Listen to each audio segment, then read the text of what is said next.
evening and welcome to QI, where tonight's theme is killers, and our keen knologists, look it up, are the menacing Jason Manford, the merciless Sandy Toksvig, the murderous Trevor Noah, and the mostly harmless Alan Davies. So, let's hear their homicidal death knells. Sandy goes... just once. Jason goes... Trevor goes... and Alan goes... Killing me softly. Killing me softly. Well, it was common in the Second World War, death by flak. So, name the world's second best hunter. I mean, human beings must be the first, surely. We get rid of entire species Yes. without any trouble at all. Which one is that? Do you recognise him? Hemingway. Hemingway, that's Hemingway, who was mad on hunting. And man is indeed the most efficient. We wipe out whole species. Yes. So who's second? And Sharks. Killer whale. I would skip... Killer whale is the right answer. Very good. He's got it in his brain. That's how successful he is. He even called himself a killer. He's even got the word killer in his name, you're right. And the point about the killer whale is, firstly, that they're misnamed, that it was the Spanish name for them, which we misinterpreted as killer whale. They're actually whale killers. They kill whales. Oh. I've seen a documentary where they pursued a mother and a baby Grey whale. Yeah. for hundreds of miles. Up the coast of California, probably. 2 or 3 of them. And eventually they get too tired to fend them off, and then they eat the baby whale. I know, the point is they act in packs. And they're not whales. They're people. Yeah. You can only tell almost from the arcing leap that he's making. Dolphins. It's a dolphin. They are Dolphin. dolphins. Yeah. They are dolphins that really, really are very intelligent. And they have an amazing way of attacking their prey. And apart from whales, they're particularly fond of a juicy... Seals, they eat. Yeah, they love their seals. But what's so impressive is the technique they use, and Well, also how they beach themselves, don't they? They actually... That's one way, is they actually get them on land, yeah. But there's an even more impressive way, which is they try and tilt the little ice flow that the seals will be on. knock them off. Knock them off. And if the ice flow's too big, they line up in a row with a leader who sort of blows a signal. The young ones watch, and they sort of check that the young ones are watching, so they learn the technique. And then line abreast, they charge the ice flow, creating a bow wave, which goes over the ice flow, so the seal falls off. We can show you that. But here they are. There's the line of them. And there's the wave is going to go right over the... Woof! Knock the poor thing off. It's very cunning. And sad. And sad, it's true. Clever. But damn, it's clever. Also, as you rightly said, they do attack on land. That's to say, they come precariously close to beaching themselves. They're always in disguise then, aren't they? They wear hats and scarves. They look like lifeguards. Two of them stand on each other's shoulders with a long We can coat. see them doing it, actually. We've got a little bit of footage of the attack of the orca on the poor old... the seals think we're safe now. Oh, no. Ooh. But... Ooh. Well, it's in there somewhere. Oh, there we go. You should voice over more wildlife. Yeah. That one got away. Bizarrely enough, I did voice over one called Ocean Giants, which was about dolphins and whales. Yeah, precisely. But fortunately, it wasn't quite such a vague script.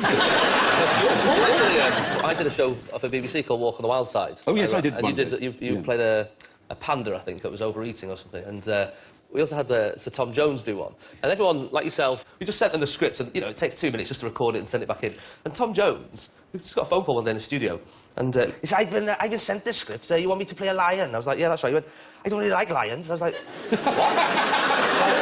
And I said, well, we're recording tomorrow. He was like, I said, is there any animal you prefer? He went, I'm a big fan of the penguin. And I had like 24 hours to write a penguin sketch. And, Did it sing, the penguin? Did you get it to sing? no, it was a penguin. Finish with it. Well, there you are, killer whales. They're not whales, but they are killers. Now, how can a bottle of whiskey save your life? Oh. Well, in a fight, I'm assuming. Is it the bottle or the contents? It's the contents. Ingestion of whiskey. Well, if you suffer trauma and you've got ethanol in your system, presumably you're going to be better off. Presumably... Shut up! How did you know that? Because I've had a lot of trauma while drunk.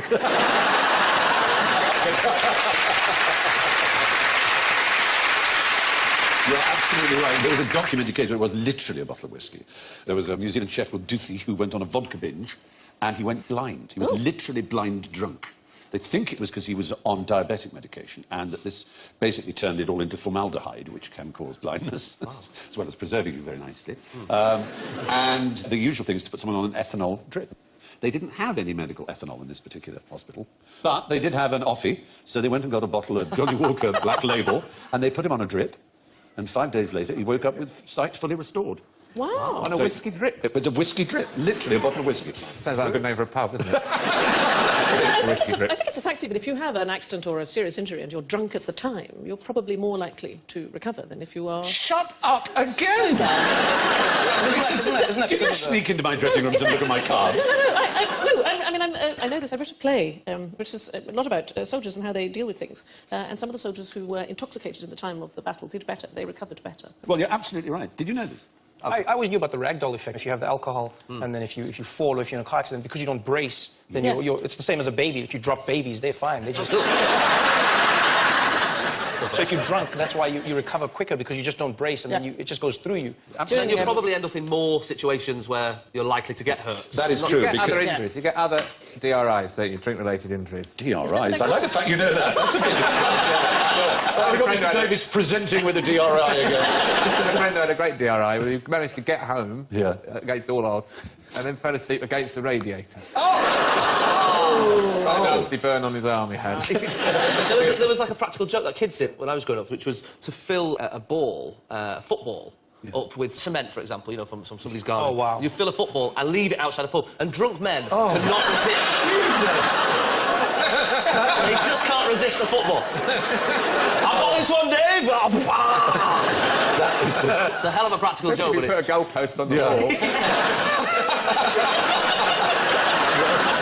This is extraordinary. All I have to do is fill in the dots here. It was Lee Friedman of the University of Illinois at Chicago who spent 14 years examining this effect. He analysed the blood alcohol of 190,000 trauma patients. He found that, with the exception of burns, death rates from all types of traumatic injury fell as blood alcohol levels rose. Just extraordinary, isn't it? 190,000 seems like an enormous It's a big number of... cohort, as they would say, isn't it? Exactly, which makes it quite a respected study. Amongst the extremely drunk, mortality rates were cut by nearly 50%.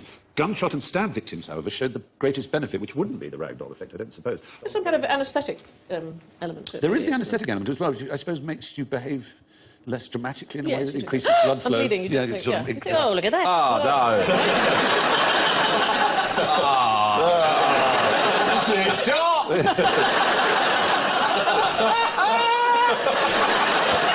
I better just have a short. Then I have to go to the hospital. It's so busy on a weekend. One more Jaeger bomb couldn't do anything. What is it going to make? Come on, let's go to the hospital. They got a bar there. Have a bar there. Hopsital. I'm fine. I've been shot. I'm fine. Amongst drivers, however, you were 2 to 4 times more likely to die in a car crash, or of a car crash, as it were, involved in a car crash. But I think you've covered everything quite brilliantly. There's the ragdoll effect, and there seems to be an improvement in recovery from trauma. So if you think you're going to get shot or stabbed, get drunk first. Now, you use a silver bullet for... Vampires. You could try it on a vampire. I don't think it'd do any good. It's got to be a werewolf. All silver does. All the silver. Is silver good for vampires? Yeah, silver's good for vampires. Are these real now? Very knowledgeable about this. The reality of vampire. Because part of the myth was that the silver came from the coins that Judas got. You remember? Yes, 30 pieces. The first vampire came from Judas when he hung himself after Jesus. Did he turn into a vampire? Well, they say Judas became the first vampire, and then the silver burns them because that's what they gave Judas to betray. He got the silver pieces, so that's why it's silver for all of them. But you want a bullet for a wolf because they fast. Vampires, just the gun is useless. So.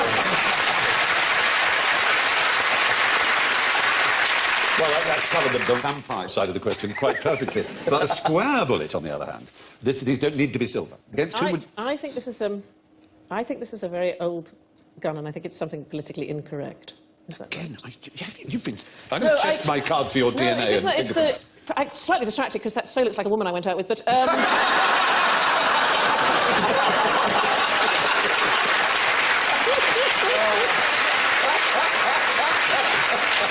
Every morning I'd say the word orthodontist. I don't think any man would ask for oral sex from that particular weapon. I think that would be a risk. Yeah. You're right, it was designed in the early part of the 18th century, back in 1718. Turks, but most specifically Muslims, I think. And the square bullet was, to, I think, show them how great Christianity was. I think that was the kind of plan behind the square bullet. There was a specific gun. It was. It's called the Puckle gun. Puckle gun, James Puckle. James Puckle invented it in 1718, and his idea was that you use the round bullets for Christians, and the square bullets were for the Ottoman Turks. That's a good idea, the square bullet, because if you drop one, it won't roll away.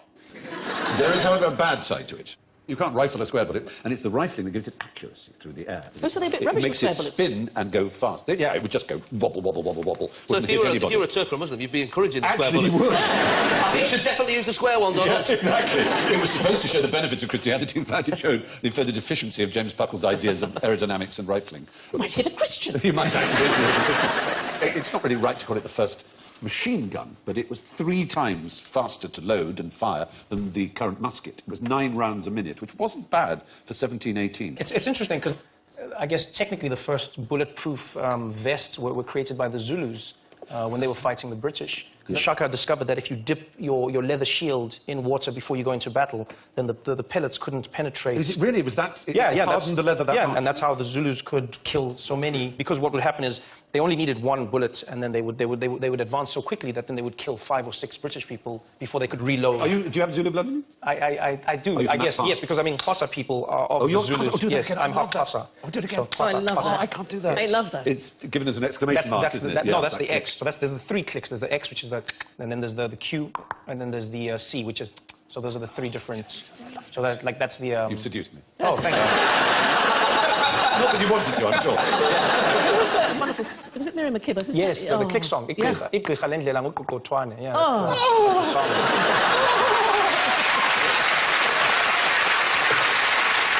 Yeah, so the Xhosas were technically they were basically pacifists of the Zulus. They were you know they were chased out. They separated from the tribe, so they Right. weren't as like the Zulus The were really Zulus our very proud. martial.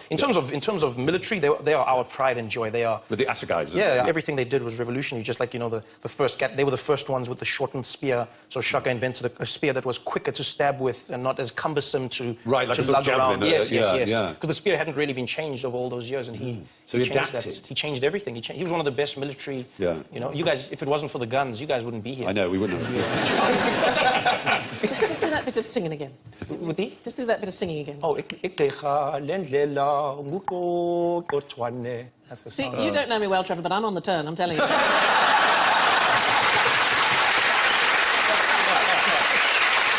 You only got Jason and Alan left to seduce, Trevor, I have to say. He's a cracking fella. We're all... Well, there you go. That's your man Puckle. And again, well done, Sandy. Knowledge, just amazing. Now, describe the curriculum at the British Hate Training Academy. Oh dear. We Watching stood- Jeremy Kyle all day and all night. Yeah, that would That would be good hate training. It would, actually, wouldn't it? I would imagine that maybe it's very difficult to get soldiers to Kill. hate anybody. Yeah. I would imagine maybe there was some scheme to We try had and hate get them. schools. In the Second World War, we had hate schools. Has there ever been a more pointless padlock in the world?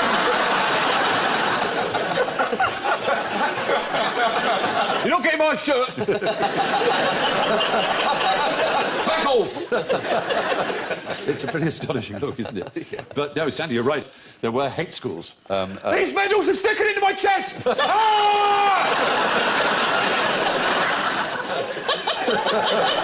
Oh, God! All of them are pinning me in the chest! My hat is too small! Get me a new hat! What do you suppose the chances are of twins getting the same number of medals? It's a good point. Do you know, I've gone deaf in my left ear. Back to the serious and terrible fact is that in order, supposedly, to encourage British troops of the Second World War, we put them into rooms and showed them appalling atrocities. Rotting corpses, starving people. They were then taken to slaughterhouses where they watched sheep being killed and they were smeared with their blood. This and was common, though, wasn't it? Because they didn't they say to the Viet Cong that the US Marines ate babies? That kind Oh, of... it was certainly true that this black propaganda was given out. You know, in the First World War, we had Germans raped nuns and all that. But this was actually being made to witness really awful things in order to get your blood up, was the idea. But when the papers and the public found out, there was an absolute uproar. No less a figure than the Bishop of St Albans said the attempt to inculcate hatred in the fighting forces and civilians is doing the devil's work. And General Sir Bernard Paget, who was Commander-in-Chief of the Home Forces, he agreed. He said that hate was foreign to British temperament, and we hate it. But it is a very serious issue. I think it was after the Second World War. They estimated only between 15 and 20% of anybody in any armed force had ever fired their gun. Yeah. Because mostly people don't want to, and if they do fire their gun, they tend to try and miss. Yes. They very famously said the most gentlemanly fighters in the wars were the Air Forces, because they almost had an unspoken rule that they wouldn't shoot a plane that's already going down, and you wouldn't shoot a guy in a parachute either. You would. No, he's definitely, down, that he's out, so you wouldn't. Never do that. So that and if it was a was, good fight and you respected them and they were going down, they would do a little wingtip salute as they flew away from them, which is just Yeah, that'd be like, oh, that's nice.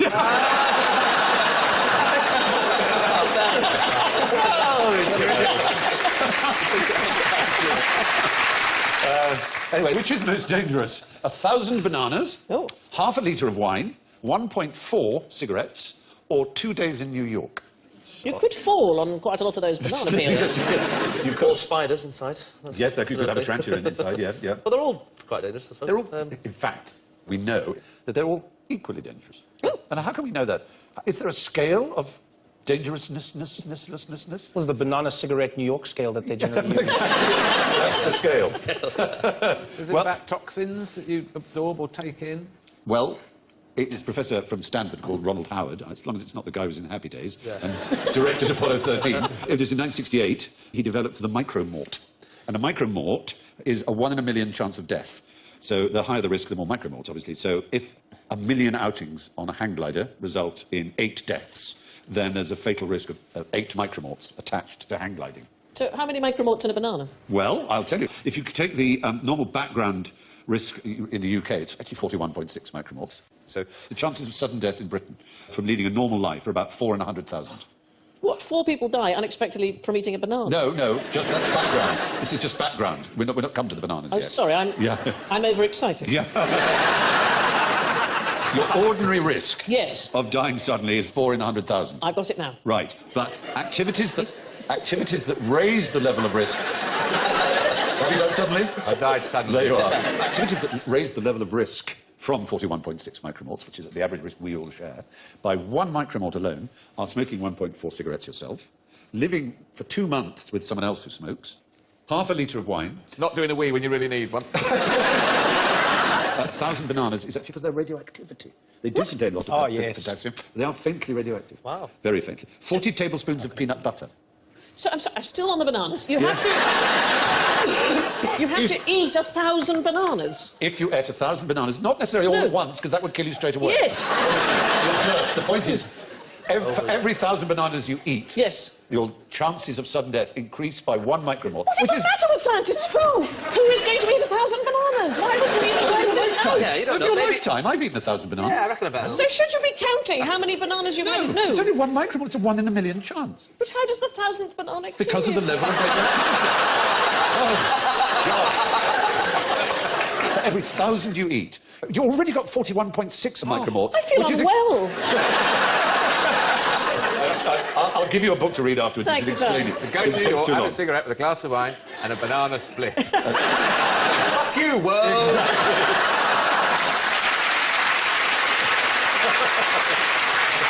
All of these increase they're such tiny margins, that's all. I'm going down. My headmistress at boarding school was always in a terrible panic about fruit. Fruit. Fruit, yes, she found that...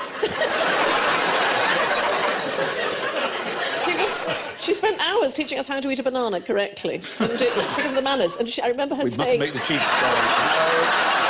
And you don't do this either.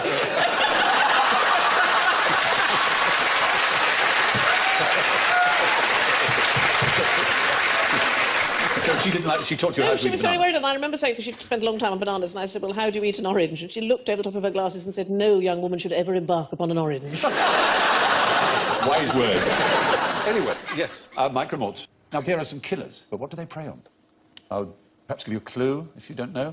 Its name. Seafood, that's a It's seal. It is. It's called the crab-eater seal. It is So the fish. Yes? Crab. Oh! Get out of the way! Just so we can all move on and find out what the real answer is. If we show you its teeth more close up, you might get a sense of it. It's pretty... That's weird. Why would you have teeth like that? To be on a show like this? It's the sieve. It's like a baleen plate in a whale. It sieves out all the bigger things, so it actually just has, like a whale, krill. Krill. Krill. Yeah, just eats krill. And our next contender is... Oh, I say. Yes, that's called the Bagheera Kitling-eye spider. Does that ring a bell? They kill tigers, don't they? Well, Bagha is the Hindi for tiger, and Bagheera is... The Jungle Book. Is in the Jungle Book, and Is it's it a the panther. panther? Panther. And hence the Kipling-eye, so for some reason it's named after Rudyard Kipling. Do you not think the spider looks like he's trying to be cute for the photograph? It does, as he's posing. Hi. Spiders are known to be feeders on what? Flies. Flies. They're known to be carnivorous. But this is the only vegetarian spider on Earth. Well, no wonder he's cute. Yeah, exactly. They actually go out of their way to avoid rather nasty-looking ants and hide round corners until they can get to their staple food, which is the buds of acacia trees. Oh. They're Acacia the very laughing thorny. stock of the spider community. You call yourself a spider, you're a disgrace. Yes. They occasionally, to be fair, will eat meat. It's a bit like, I don't know, the spectacled bear. If they've will had a be drink. known to eat, you know... You'll have a kebab on the way home. They can't resist it. We don't... Ow! Let's have a kebab. And we come finally to this chap. Oh. Piranha. Is that a It looks like a snapper? piranha. It's a distant relative, though. It lives in a completely different part of the world. It lives in Papua New Guinea. And is known as a pacu fish, but has a nickname, which might give you a hint. The teeth it has designed to deal with its main food source, which is seeds and nuts, which fall down from trees above, which quite a lot of fish do. But if you happen to be swimming naked, as many a Papua New Guinean might, it is fully deserves its nickname, the ball cutter fish. There are at least 2 recorded examples of people dying from castration. Wow. Oh, does Because of that that- count as a background mort? Yes, that's definitely a Presumably you couldn't micromort. tell as the screams get higher and higher. Until they're beyond the range of human hearing. So they're pretty nasty. Wow. But what's the worst thing a swan can do to you? Now, you can famously break a child's arm. No,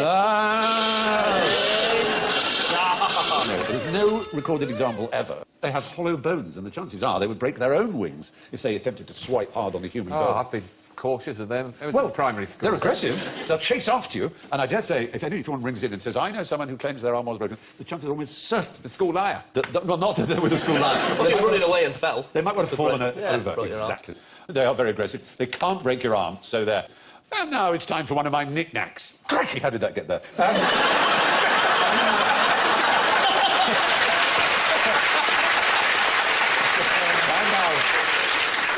What a marvellous outing for the word crikey. I'm going to demonstrate to you how a chain reaction takes place. Imagine these are little atoms. And what I have is a series of mousetraps used for, obviously, killing mice. Fortunately, no mice will be harmed in this experiment. All you will see is the spectacular sight of random and explosive chain reaction caused by one atom touching another, which are all... Ball number 16, the 8th appearance this year. Yes. So, are you ready? Yes. Here we go.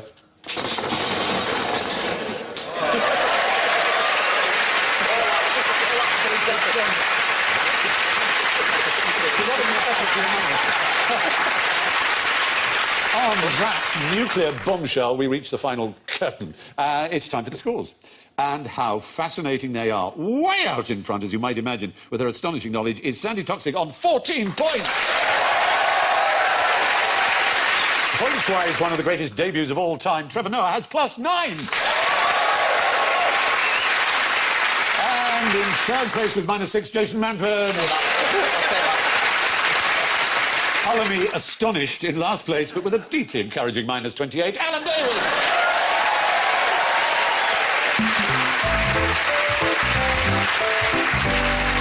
Thank you. And it only remains for me to thank Trevor, Jason, Sandy and Alan. Good night.